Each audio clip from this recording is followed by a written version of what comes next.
Hi, everyone, and welcome to this special episode of the Passive House Podcast, recorded in Tarrytown, New York at the PhiusCon 2021 Passive House Conference. Before we get started, I want to thank Phius for putting on the conference and for coordinating with us on these interviews, as well as NYSERDA for serving as conference partner with Phius and community partner with us here at the Passive House Accelerator.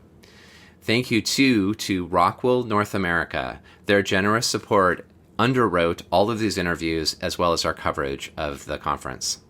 With that, please enjoy my interview with Tom Bassett-Dilley of TBD Architects.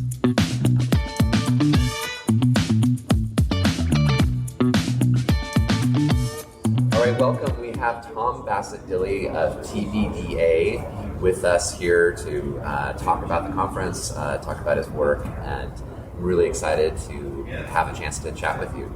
Thanks. I'm excited to be here, man. You've been doing so much for this community, and it's fabulous. And you have been really helping with that with presentations and part of the kind of experts that come together and share their knowledge and ask questions. And so, it's funny because the first conference I went to was 2011, I think, Urbana, a while ago. Yeah. And I was just on the start of it, and looking to everybody else as these experts, and I still kind of feel that way, even though I've done a lot of it. Yeah. I don't know, this is one of those things that you don't just sort of master and you're everything. And, made a lot of mistakes, learned, made a lot of successes too. Yeah. But it's just constantly a learning process, and it's great.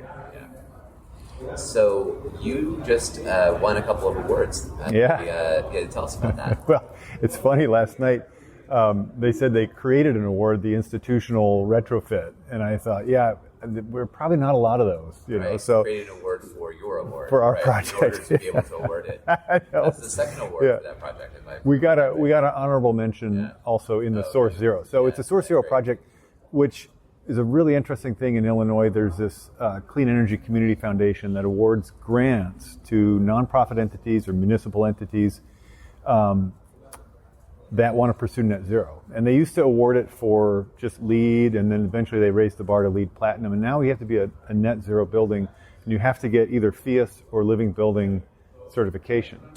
So that project was interesting because the Park District approached us to do an addition and retrofit. Well, just an addition and leave the old building alone. And when we got done we got done with schematic design and got some pricing, some budget pricing, the board said, well, why can't we do better? Why can't we do like one of these net zero buildings like Tom just did for us a couple of years ago? And they said, well, okay. So we went back to the foundation and said, can we do the grant? So we applied for the grant, got it, and so for a $1.7 million construction, we got about $577,000 to take it beyond just leaving the old part of the building alone and building this addition to fully retrofitting the old part to Passive House standards and building the new part to Passive House standards, about 7,000 square feet total. So that was exciting for everybody, and the retrofit was a huge portion of that money, because that hasn't been in the project. So. So that program really has helped jumpstart in these kind of net zero and Phius projects. So we're way overproducing solar, but it kind of becomes community solar in a sense, for the Park District. Right. And one of the most gratifying things I'll say about the project is that when we looked at the monitored results, I asked the Park District, are you guys not programming much because of COVID?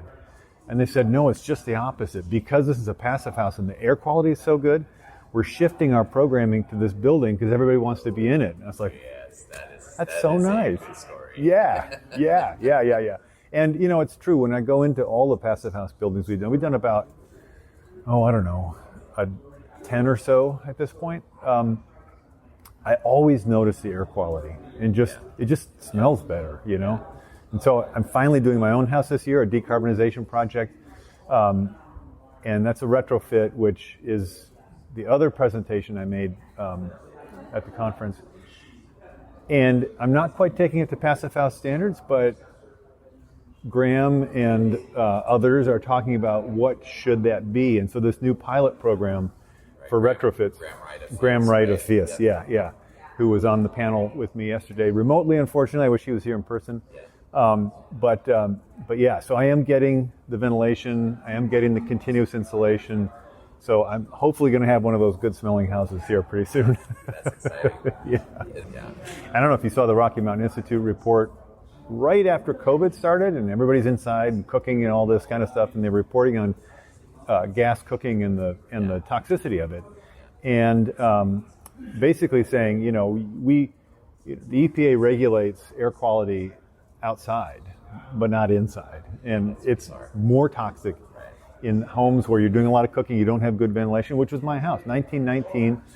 Even though we put in the stove, the range hood, I got one of those air quality monitors, and I was shocked what happens with the CO2 and the VOCs when we cook. And that's not measuring it does have a PM 2.5 monitor, but it breaks. That's not an inexpensive sensor if you get a good one. So ours basically, I think dust gets in it and it just spikes and it stays spiked because I know we don't have a constantly filthy environment, but anyway, so we don't even know what's happening with that when we cook. But anyway, now with the serve being installed, plus our exhaust over the stove, now we're cooking with induction, so it's a different thing. So we're electric, yeah. What other key insights did you share? I guess was the retrofit presentation was yesterday. Yeah. Well, the retrofit presentation focused on 5 projects that we're doing right now, where clients came to us asking for a deep energy retrofit or net zero. Two clients said, "I want you to take my house and turn it to net zero." Annual energy.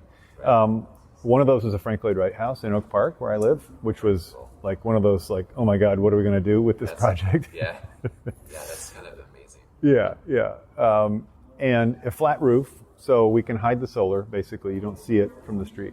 And one of them, the owner just said, "We need to gut this house. It's a brick 2 flat. We need to gut the house."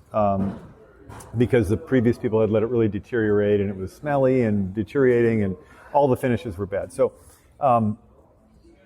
we wound up doing a deep energy retrofit on that. They didn't really ask for it, but anyway, on all of these, we're looking at how well we can do with the envelope, and what are the stumbling blocks to getting to Phius. For instance, in a 1970 ranch, the slab is in good shape. There's a capillary break underneath it. It's expensive to take it out. There's a lot of embodied energy to put in a new slab.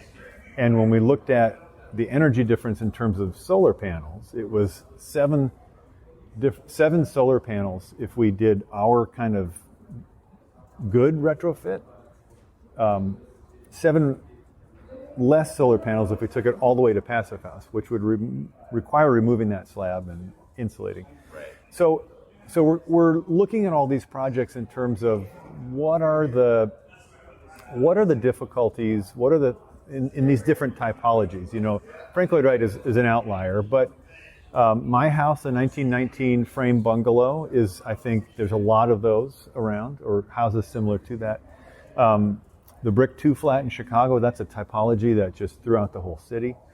And in all of these, there are issues that make it extremely difficult to get to the heating metrics of the Phius criteria for certification. So my question or proposal is, can we figure out a way to modify the requirements where we're still striving for airtightness and avoiding thermal bridges and getting good ventilation and reducing our loads as much as we can, but being able to accommodate these weird things that are unique on so many different typologies, or house to house, even within the same typology. The reason being is that I think we know we need to scale up retrofits massively, and certainly, at least at the outset, the skills that go into a passive house, the energy modeling, the building science knowledge, and the implementation with quality control, so essential. I mean, how else are we going to do it? It takes so much knowledge to do a retrofit right that I want this community to be involved. And that, I think, would mean adapting the retrofit standard to be able to allow it.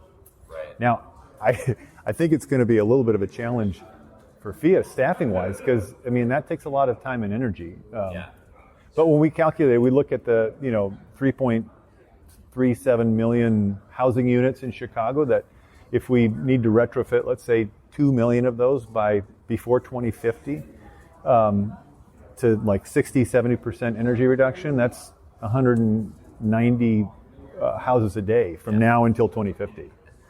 So it's daunting, But we need, at least at the start, I think, to have really good attention to the details, the modeling, the execution, somehow, so we can proliferate with this.